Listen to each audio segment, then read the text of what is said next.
All right, it's Johnny Jet, and this is my 39 travel questions. And today we have Ernest White II, who has a new show on PBS called Fly Brother. Ernest, welcome, and tell us about your show. Hey, thank you so much, Johnny. I was just admiring your model plane collection and your maps behind you. Just in lieu of being able to get out there in the world, you're the next best thing to travel. Thank you. Yeah, the show Fly Brother with Ernest White II is all about friendship and connection around the world.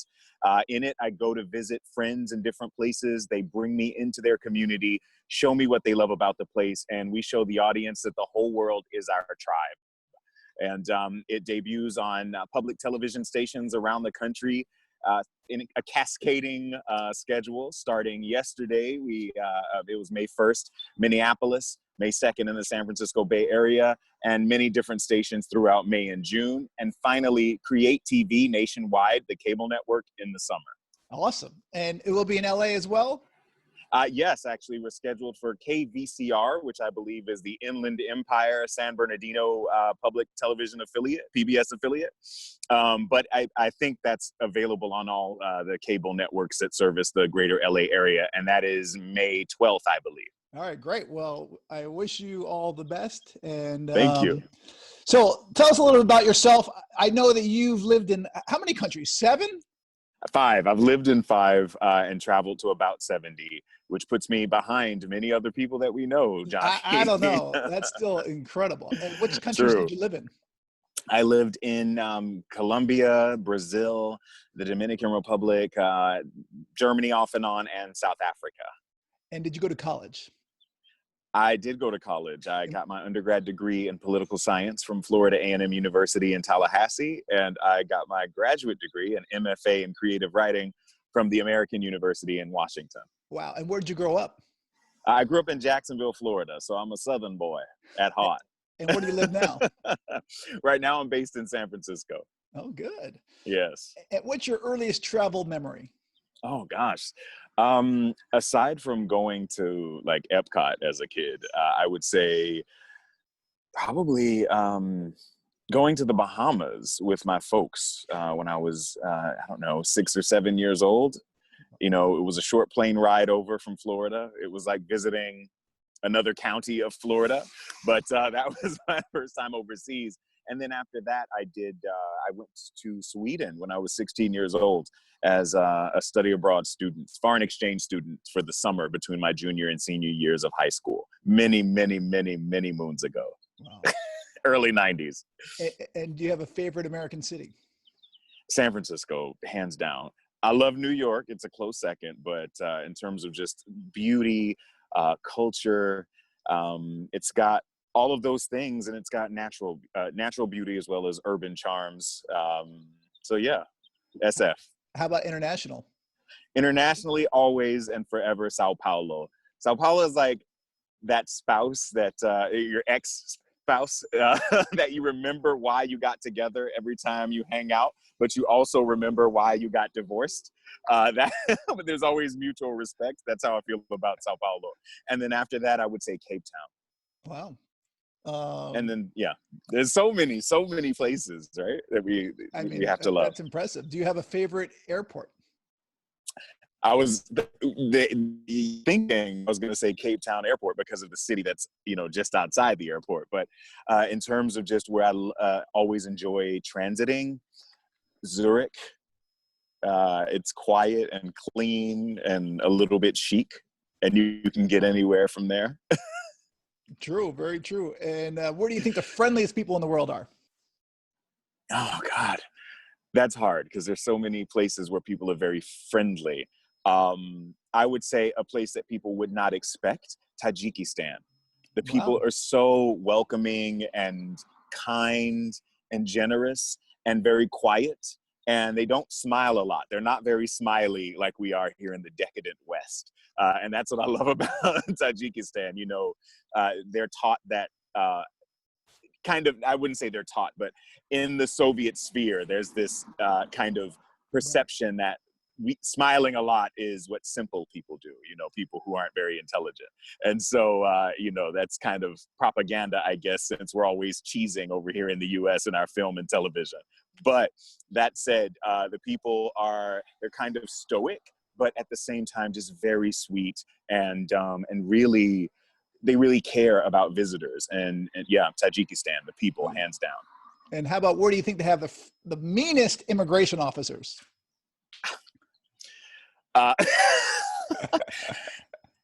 In my personal experience, or what I've heard? No, in your personal. I mean, if you've never encountered it, great. Well, no, I mean, I've had some foolishness coming back and forth to the U.S.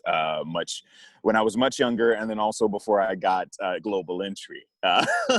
Global entry is the best. I would get a lot of just nasty attitude from U.S. immigration officers, but also in Germany a couple times. I had some sarcasm that I felt was misplaced, but I'm also not the type to bow down, to back off or to, there's kids around. That's all right. I'm That's not the okay. type to, it is. I wish I had that energy. But yeah, so we'll leave it at that. All right. What's your favorite hotel? I don't have one location, but I would say I love the Andaz hotel chain. Okay. And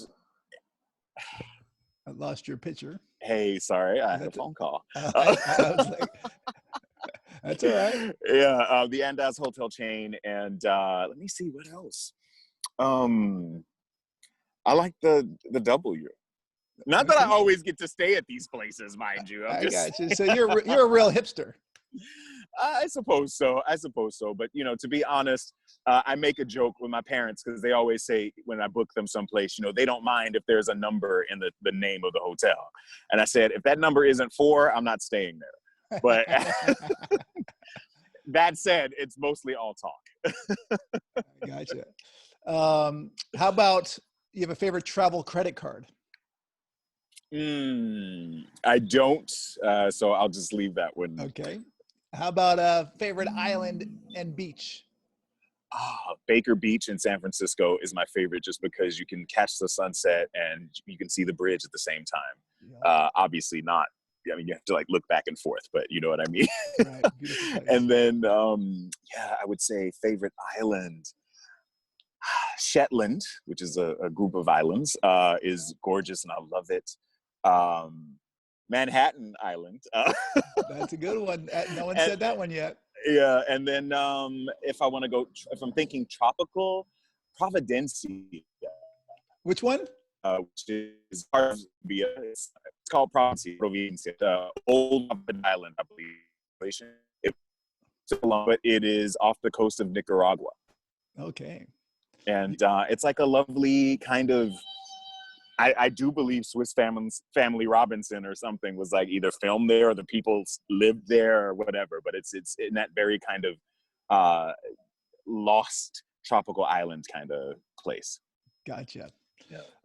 Do you see me okay? It just said my internet is unstable. I get that all the time. Not just about my internet. Favorite fruit? Anything in the orange family. Orange, tangerine. I'm a citrus fruit from Florida, man. All right. How about favorite food? I love Indian cuisine. So, but I also love Thai, Italian, even though I don't eat it that much because, the carbs, but something with flavor. I like. Yeah. You have a favorite restaurant? No. Craziest thing you've ever eaten? I'm not a foodie. I'm a fatty. Eat anything. The craziest thing I've ever eaten, probably, pig intestines growing up as a kid, which we call chitlins. But I didn't really realize. I mean, I was eating them before I knew what they were. That's what chitlins are? I didn't know that. Yes, they are pig intestines. And when they're highly seasoned and cooked right and cleaned correctly, they're actually really good. And I had some also when I was in Tbilisi, Georgia. Surprisingly, they brought a meat platter to our table when we were filming there. And I was like, this looks like Chitlins to me, you know, but you think I'm in the other Georgia. Oh, that's. I don't think I've ever eaten chitlins, and not sure I'm going to. I don't know if I'd recommend them if you didn't grow up eating Yeah. them. How about drink of choice in the air and on the ground? Oh man, I'm boring when it comes to this category because I don't drink alcohol. I don't either, And so that's okay. okay, My answer is coffee. water in the air. Okay, yes, definitely water all the time. I overhydrate because I'm so living in California where the air is relatively dry, and then also coffee is so nice, isn't it? And a good I'm rooibos not a tea. big coffee drinker. Oh, I understand if not, but I love coffee, and rooibos tea is actually nice. All right. How about your favorite travel movie? Ooh, that's Could a be tough one. anything this I themed, know. That's so. destination or God. How about my earliest? Is that okay? Can I sure. tell you? It was Women on the Verge of a Nervous Breakdown by Pedro Almodovar. And I was probably 9 years old when I first saw it, but I was just entranced by the drama of it all, the language, the design of the interiors of the apartments in Madrid. It was just the kind of movie that you wanted to live in. Wow. But I was 9, so I never even heard of it. was, So I guess I need man, to watch it. it's a classic. Antonio Banderas was in it when he was Nice. in his early 20s. So yeah. How about favorite travel TV show besides Fly Brother? Oh, thank you. My second favorite travel TV show. Well, as a kid, I loved Where in the World is Carmen Sandiego. I would say as an adult, of course, just the final season of Bourdain was so spectacular. You know, it was like the pinnacle just because there had been so many, they just had gotten better at the storytelling, and not just, you know, the host, but also the cinematographers and the producers and everything. I really felt like the episode they filmed in Queens was phenomenal. You know, it really gave me a different side of a place that I thought I knew well, and that's what I think good travel shows do. Right. Yeah, my favorite one of his is, excuse me, season 7, episode 1, Manila. It's awesome. I'll go back and watch that. Favorite travel book?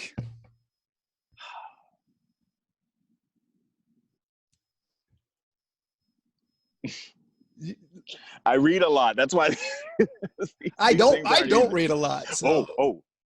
A Death in Brazil by Peter Robb. It's not a travel book. It's a mystery. It's a murder mystery. It's not fiction. It's a nonfiction tale of the death of a shady financier in Brazil in the 90s, I believe. But the writer is so masterful at weaving the universe of Brazil at the time. So you get culture, food, travel, sex, carnival, all of it. While you're learning about the and history of Brazil, while you're learning about the death of this shady character. So it's just really well done. A Death in Brazil by Peter Robb. Okay. How about favorite travel app? Or multiple ones? I don't know. I really don't know, because I guess I don't use apps that much when I travel. Oh, you know what? No, my favorite travel app is WhatsApp, because it allows me to connect with my friends, and then I don't need other apps because I just meet up with them. That's a great one. And couch surfing, I suppose. I know they've got an app. It's old school a little bit by now, but have you couch surfed a lot? I couch surfed a heck of a lot. Sorry for the French. I couch surfed a whole lot when I was probably the mid 2000s, like maybe 2004 to about 2009. And in 2009, I did a round the world trip, almost exclusively by couch surfing. 5 months. Yeah. So and did you sleep on people's couches, or would you have rooms, or? I slept on couches. I had rooms. Sometimes I had whole apartments to myself, because the people would come let me in and go off on vacation or whatever. And I also have some very good friends from that era that I'm still in contact with, and some of whom appear in the series. Wow, cool. So who hosted you? Yes. Awesome. Yeah. What do you always seem to forget when you travel? anything aside from my wallet that is that you take off maybe to go to sleep. So watch, sunglasses, hat, Yeah. umbrellas, those things. My wallet I always tend to have because I end up needing it. But things that I use sporadically, I am prone to misplace. All right. Well, we're down to 4 questions. Okay. All right. Worst travel moment. You know where I'm at right now. Worst travel moment. Running out of money in Cuba. That would be That bad. that was not enjoyable. Yeah, there were almost some bad decisions made in order to get some money. So I'll just say that yeah, we'll leave it there. That's for the special director's cut All right. of this interview. How about most embarrassing travel moment? Most embarrassing travel moment. I would say also in Cuba, different trip, but I stepped in some poop on a hill and I was walking down that hill and kind of slipped a little bit. And I let out an expletive that kind of echoed through the night and blew my cover as like a Cuban when I was walking around trying not to be discovered. So it was funny and embarrassing. I did not fall into the poop though, so that's good. Could have been worse. Could have been worse. Definitely. Yeah. What's your dream destination? Oh gosh, I would say Greenland at this point. Okay. Yeah, and it's because it's so kind of far flung. You know, Right. I've been to so many other places. Also on that list might be like Madagascar and Nigeria even, but those places are relatively easy to get to. Greenland, you know, is not. And so that's I would say at the top. But there's so many places I still want to get to. All right, before we get to my last question, which is your best travel tip, tell us how we can find you on social media, your website. Yes, thank you for that question. Flybrother.net, N-E-T. You can also find me on social media on Insta and Twitter at Flybrother. You can find me on Facebook at FlyBrotherFly. That's the Facebook page. But the website, flybrother.net, and that's also where you can find out the premiere dates for the series. We update it every week. And also check your local listings if you don't see it on our list. And if you want to know if it's appearing in your area, check your local listings. Cool. And I'm Johnny Jett, and please subscribe to this channel and like this video. Please do. And all right, Ernest, my last question, what's your best travel tip? My best travel tip is just to be open, be permeable. When you connect with people, be vulnerable, you know, be authentic, just be human. That's the way we connect with each other. That's the way we get a chance to show that we all just want the same things in life. That's how we get the chance to know that we just want to be seen, empowered, and loved. Excellent advice. Thank you. Ernest White II, thank you very much for taking the time, and we wish you all the best with Fly Brother. No, thank you so much, Johnny. I really appreciated being here. All right, buddy.